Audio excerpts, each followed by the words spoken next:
The plane shook violently. Both engines exploded. The captain's voice came over the speaker, "We're going down." "I'm sorry." 289 people started crying and praying. They had only minutes to live. Then, a small 12-year-old girl stood up. She walked calmly through the screaming passengers toward the cockpit. Everyone thought she was crazy. But she knocked on the door and said something that changed everything: "I can fly this plane. My father taught me." The pilot stared at her in shock. They were falling from the sky. Should they trust a child with everyone's lives? Before you watch full story, comment below from which country are you watching. Don't forget to subscribe for more amazing stories. The airplane flew high above the clouds. It was a big Boeing 777, carrying 289 people from New York to London. The night sky was dark and quiet. Inside the plane, passengers watched movies, read books, and tried to sleep. In seat 16A, a 12-year-old girl named Sarah looked out the window. Her name was Sarah Mitchell. She had brown hair tied in a ponytail and wore a blue jacket. She wasn't scared of flying. Actually, she loved airplanes more than anything in the world. Sarah's father had been a pilot. Not just any pilot, he was one of the best. Captain James Mitchell had flown planes for 25 years. He taught Sarah everything about flying since she was 6 years old. "Flying is like riding a bike," he used to say. "Once you understand how it works, it becomes easy." But 2 years ago, something terrible happened. Sarah's father died in a plane crash during a training exercise. It was a small plane, and the weather was very bad that day. Sarah's mother had died when Sarah was just a baby. Now, Sarah lived with her grandmother in Chicago. After her father died, many people told Sarah to forget about airplanes. "It will make you too sad," they said. But Sarah did the opposite. She studied flying even more. She read every book her father had. She watched videos about how planes work. She even used flight simulator programs on her computer. Her father's best friend, Uncle Tom, was also a pilot. He let Sarah practice on real flight simulators at the airport. These were the same simulators that professional pilots used for training. "Your dad would be proud," Uncle Tom always said. "You're a natural pilot, Sarah." Sarah had practiced emergency landings hundreds of times. Engine failures, bad weather, electrical problems, she had seen it all in the simulator. Her father had taught her that a good pilot must be ready for anything. When everything goes wrong, her father had said, "Stay calm. Think clearly. Remember your training. There's always a solution." Tonight, Sarah was flying alone to London. She was going to visit her aunt for summer vacation. The flight attendant, a kind woman named Lisa, had checked on her several times. "Are you okay, sweetie?" Lisa asked. "Do you need anything?" "I'm fine, thank you," Sarah smiled. She had flown alone many times before. Sarah looked at her watch. They had been flying for 3 hours. 2 more hours until London. She closed her eyes, thinking about her father. She missed him every single day. Suddenly, she felt something strange. The plane shook a little. Just a small shake. Most passengers didn't even notice. But Sarah noticed. She had learned to feel every movement of a plane. She looked out the window. Everything seemed normal. The engine on her side was running smoothly. The wing looked fine. Then she heard a loud bang.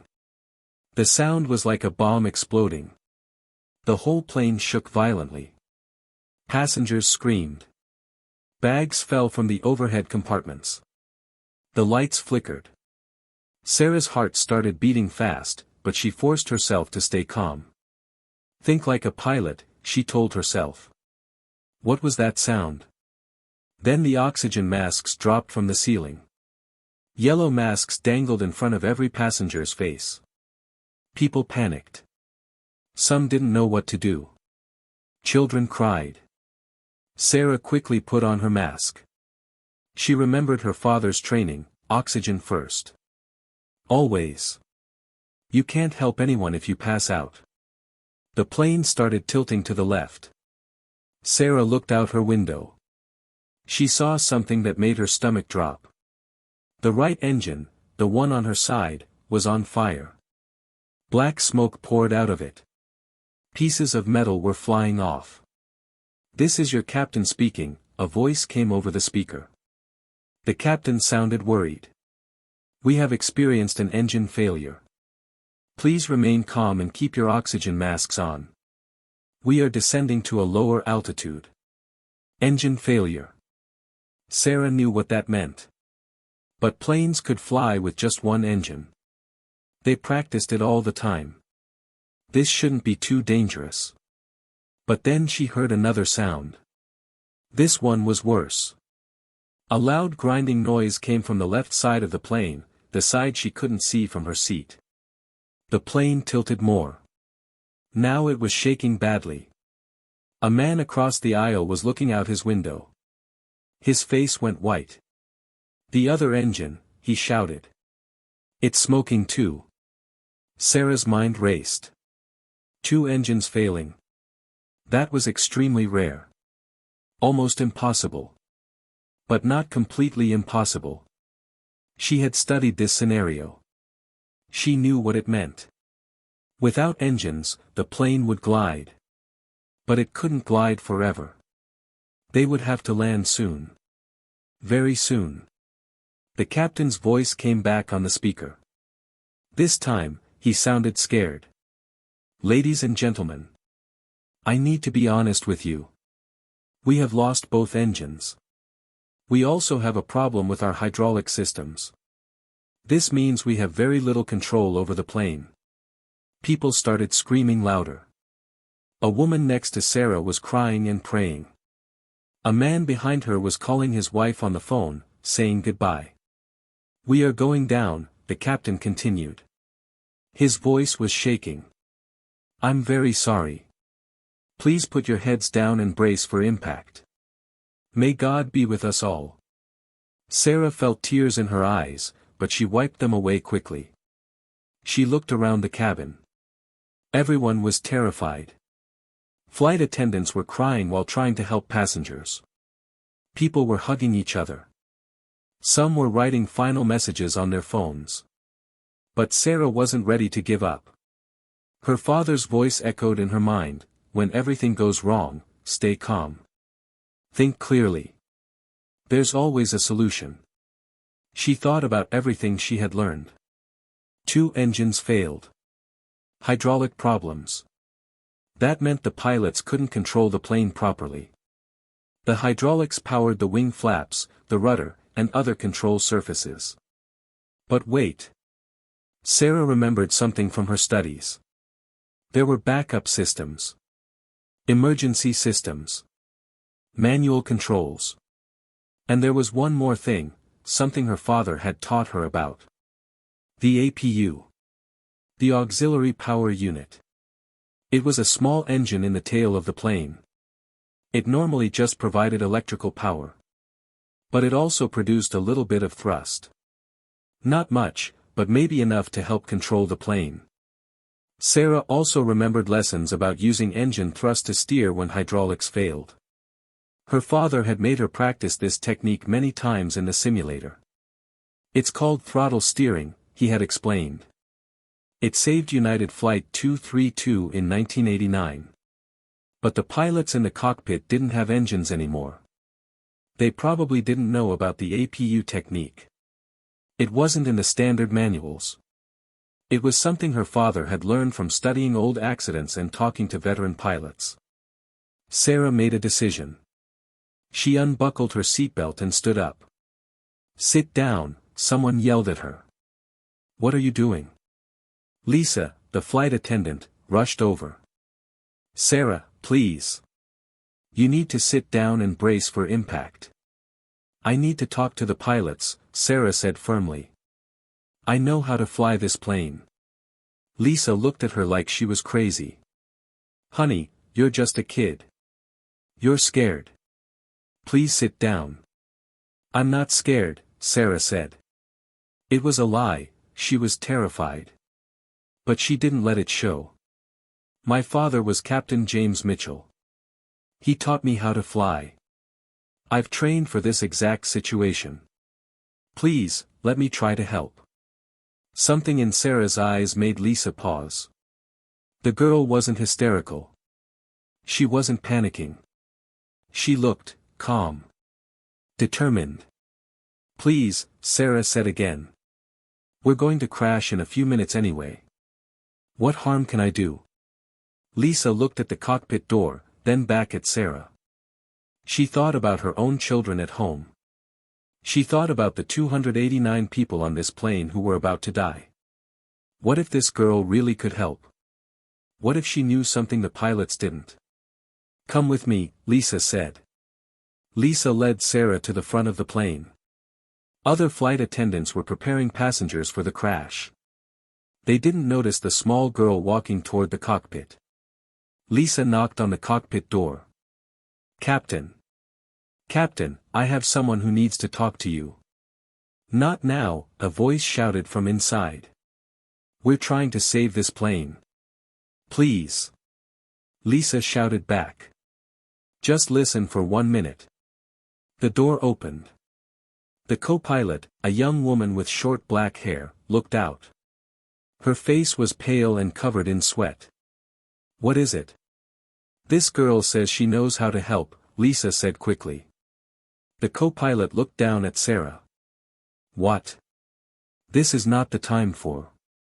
I'm Captain James Mitchell's daughter, Sarah interrupted. He taught me advanced emergency procedures. I know about throttle steering and APU thrust vectoring. I've practiced total hydraulic failure scenarios hundreds of times. The co-pilot's eyes widened. James Mitchell. You're Jim's daughter. You knew my father. I flew with him twice. He was brilliant. The co-pilot looked back into the cockpit. Captain. You need to hear this. The captain, an older man with gray hair, turned around. His face was grim. What's going on? This is James Mitchell's daughter, the co-pilot said. She says she knows emergency procedures that might help. The captain stared at Sarah for a long moment. His instrument panel was filled with red warning lights. Alarms were beeping. The plane was shaking. They were falling from the sky. We're at 15,000 feet, he said quietly. We'll hit the ocean in about 4 minutes. Both engines are dead. Hydraulics are almost completely gone. I can barely move the controls. He looked Sarah in the eyes. What could you possibly know that I don't? Sarah took a deep breath. The APU, sir. It's still running, right? You need it for electrical power. Yes, but what? The APU produces thrust, Sarah explained quickly. About 800 pounds of thrust. It's in the tail, which means you can use it to control pitch. Up and down movement. The captain frowned. That's impossible. The APU isn't designed for. United Flight 232, Sarah interrupted. Sioux City, Iowa, 1989. They lost all hydraulics. The pilots used differential engine thrust to steer. They controlled the plane by speeding up one engine and slowing down the other. They couldn't land perfectly, but they got the plane to the airport. More than half the people survived. The co-pilot gasped. She's right. I remember that case. But we don't have engines to work with, the captain said. That technique requires 2 working engines. You have the APU, Sarah insisted. And you still have manual trim controls, right? The cables that run through the plane. Those don't need hydraulics. The captain looked at his co-pilot. They both knew the trim controls Sarah was talking about. They were backup cables that could adjust the tail surfaces manually. But they were weak. Limited. No one had ever used them to actually fly a plane in this situation. Even if we could adjust pitch with the APU and trim controls, the captain said slowly, we can't control direction. We can't turn. We can't level the wings.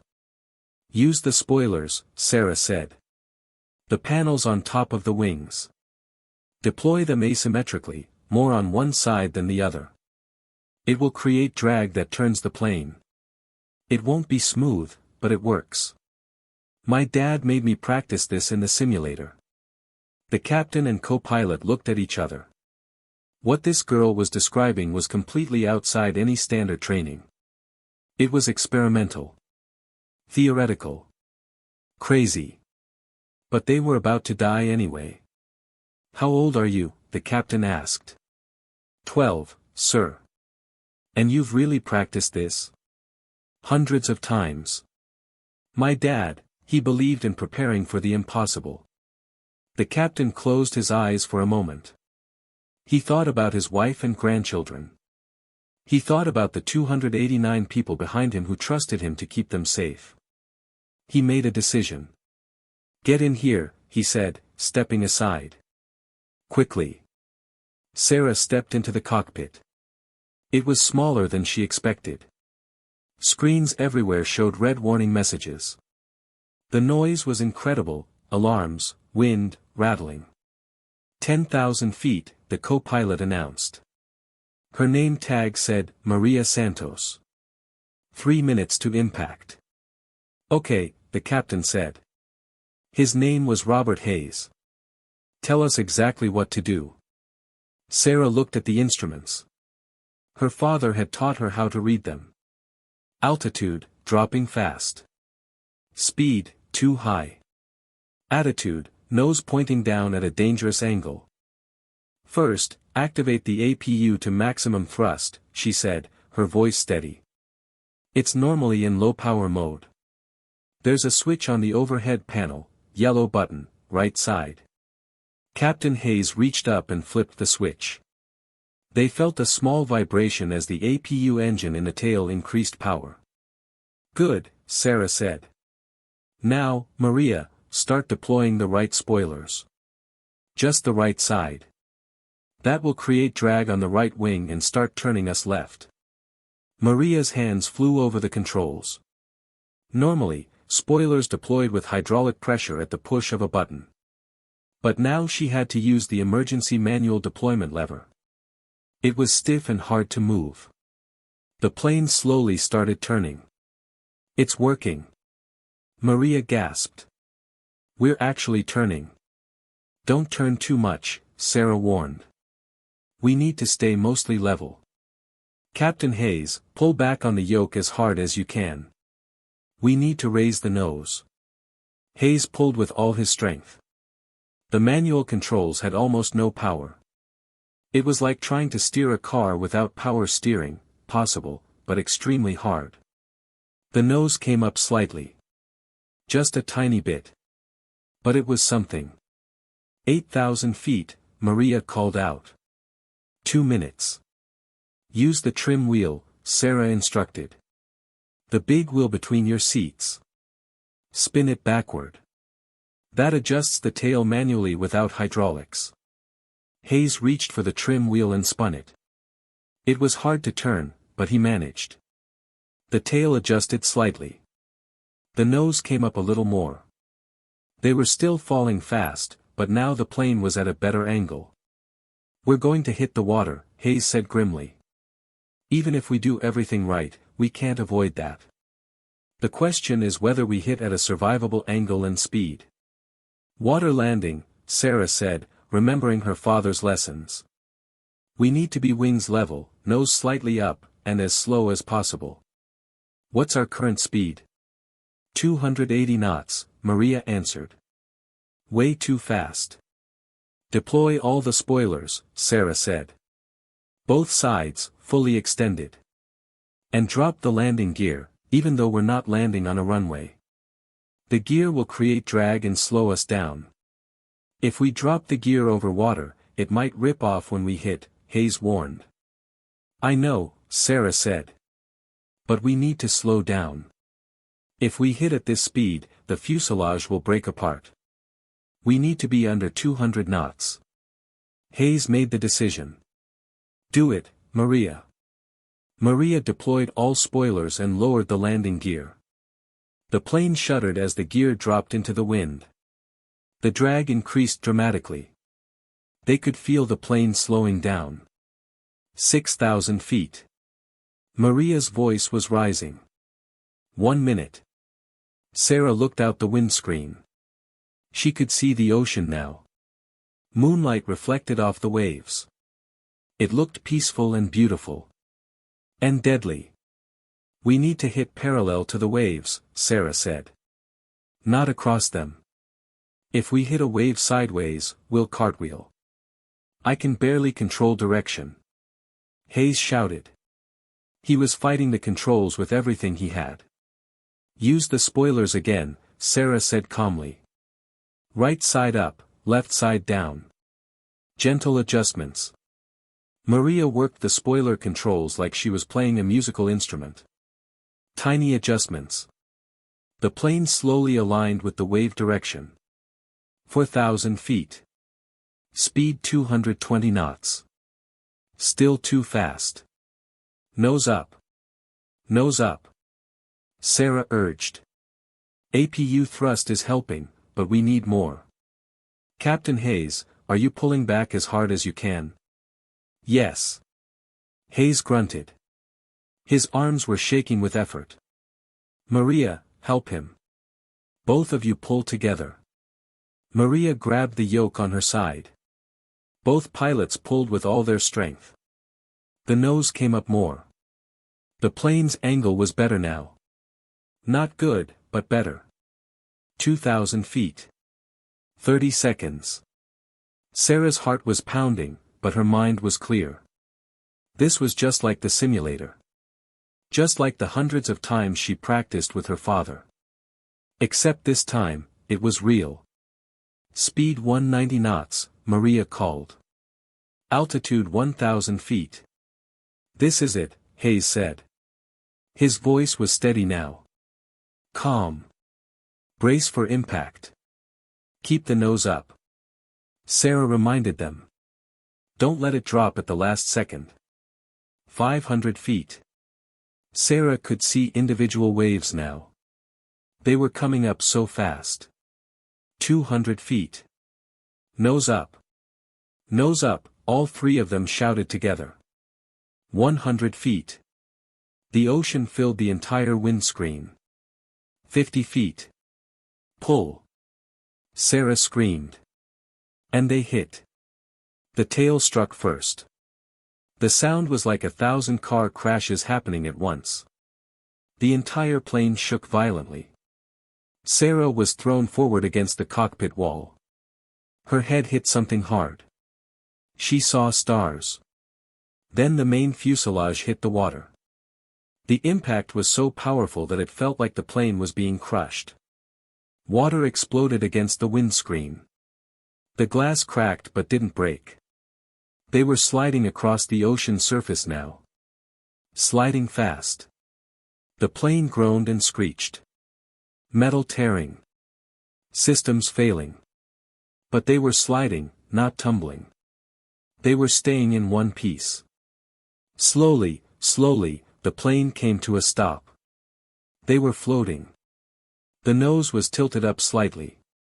Water was already coming in through cracks in the hull. For a moment, no one moved. No one spoke. They were alive. Emergency evacuation. Hayes finally shouted. Everyone out. Now. The doors burst open. Emergency slides inflated automatically. People started evacuating quickly but without panic. The flight attendants were doing their jobs perfectly, helping people to the slides. In the cockpit, Maria hugged Sarah tightly. She was crying. You did it. Oh my God, you did it. Hayes looked at Sarah with tears in his eyes. I've been flying for 30 years. I've never seen anything like that. You saved us all. Sarah felt dizzy. Her head hurt where she hit it. But she smiled. My dad taught me well. Let's get out of here, Hayes said. This plane won't float for long. They helped Sarah out of the cockpit. The cabin was already half empty. People were moving quickly to the exits. The flight attendants were counting heads, making sure everyone got out. Sarah reached an exit door. Lisa was there, helping people onto the slide. Go, sweetie. Lisa said, giving her a quick hug. You're a hero. Sarah sat down and slid into the ocean. The water was cold but not freezing. Life rafts were inflating all around the plane. People were climbing into them, helping each other. Sarah swam to the nearest raft. Hands reached down and pulled her up. She collapsed onto the raft floor, breathing hard. Is everyone out? Someone asked. Counting now, a flight attendant shouted from another raft. 5 minutes later, they had the count, 289 people. Everyone had survived. Not a single person was missing. The plane was sinking now. Its nose pointing up to the sky one last time before sliding beneath the waves. It disappeared with a quiet splash. People in the rafts were crying, hugging, praying. They couldn't believe they were alive. A man in Sarah's raft was staring at her. You're that girl, he said. You're the one who went to the cockpit. Did you help fly the plane? Sarah nodded, too tired to speak. She saved us, a woman said softly. A little girl saved all of us. Soon, everyone in the rafts knew. Word spread quickly. The 12-year-old girl who walked into the cockpit and knew how to land a plane with no engines. 20 minutes later, they heard helicopters. The Coast Guard had arrived. Rescue ships were coming too. Everyone would be picked up safely. As Sarah sat in the raft, wrapped in an emergency blanket, she looked up at the stars. She thought about her father. She thought about all those hours in the simulator. All those lessons. All that training. Thank you, Dad, she whispered. We did it together. The rescue took 3 hours. Helicopters lifted people from the rafts in small groups. Ships picked up others. Everyone was cold and exhausted, but alive. Alive. Sarah was one of the last to be rescued. A Coast Guard helicopter lowered a harness, and a rescue swimmer helped lift her up. As the helicopter climbed higher, she looked down at the empty ocean where the plane had been. Just dark water and empty life rafts now. On the helicopter, a medic checked her head injury. You've got a small cut, but you'll be fine, he said, putting a bandage on her forehead. You're one tough kid. They flew to a hospital in Halifax, Canada, the nearest city. News crews were already there when they landed. Cameras everywhere. Reporters shouting questions. Is it true a 12-year-old girl helped land the plane? Where is she? Can we talk to her? But the doctors protected Sarah. They took her inside quickly and checked her thoroughly. Besides the cut on her head and some bruises, she was fine. Physically, at least. Her grandmother arrived 6 hours later. She had flown from Chicago as soon as she heard about the crash. When she saw Sarah, she burst into tears and hugged her so tightly that Sarah could barely breathe. I thought I lost you too, her grandmother sobbed. After your father, I thought. I'm okay, Grandma, Sarah said softly. I'm okay. In another room, Captain Hayes was giving a statement to accident investigators. I've never seen anything like it, he told them. This little girl walked into my cockpit and knew techniques that aren't in any manual. She understood systems that most pilots never even think about. She saved 289 lives, including mine. Maria, the co-pilot, agreed. Without her, we would have crashed nose first into the ocean at high speed. Nobody would have survived. She knew exactly what to do. The investigators were stunned. A 12-year-old with no official pilot training had done what seemed impossible. Over the next few days, the story spread worldwide. News channels everywhere told the story of the girl who saved Flight 629. Sarah's face was on every screen. Headlines called her a hero, a miracle, a genius. But Sarah didn't feel like a hero. She felt tired. And sad. Because she wished her father could have been there to see it. Uncle Tom visited her in Halifax. He was crying when he hugged her. Jim would have been so proud, he said. He always said you were special. He knew it. I just remembered what he taught me, Sarah said quietly. No, Uncle Tom shook his head. You did more than remember. You stayed calm under impossible pressure. You thought clearly when everyone else had given up. That's not something that can be taught. That's who you are. The airline company offered Sarah and her grandmother first-class tickets for life. The pilots' union gave her an honorary membership. The governor of Illinois gave her a medal for bravery. But the most meaningful moment came 2 weeks later. Sarah was back home in Chicago. There was a knock on her door. When she opened it, she saw Captain Hayes and co-pilot Maria standing there. We wanted to thank you properly, Hayes said. He was holding a gift box. This belonged to your father. The airline kept it after the accident. We thought you should have it. Inside the box was her father's captain's jacket. The one he wore on every flight. It still smelled like him. Sarah held it close and finally let herself cry. Really cry.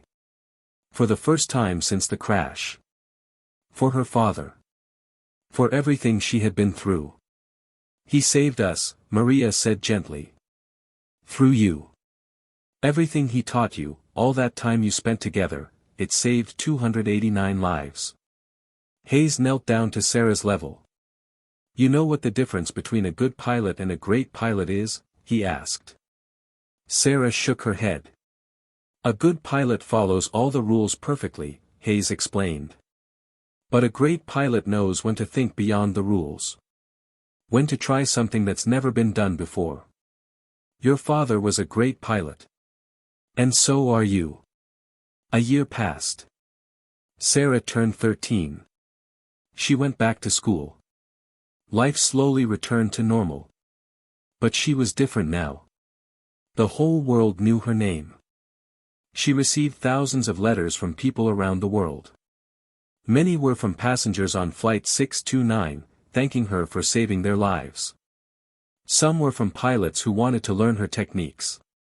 Some were from kids her age who thought she was inspiring. One letter came from the Federal Aviation Administration, the organization that controls all flying in America. They wanted to study what Sarah did.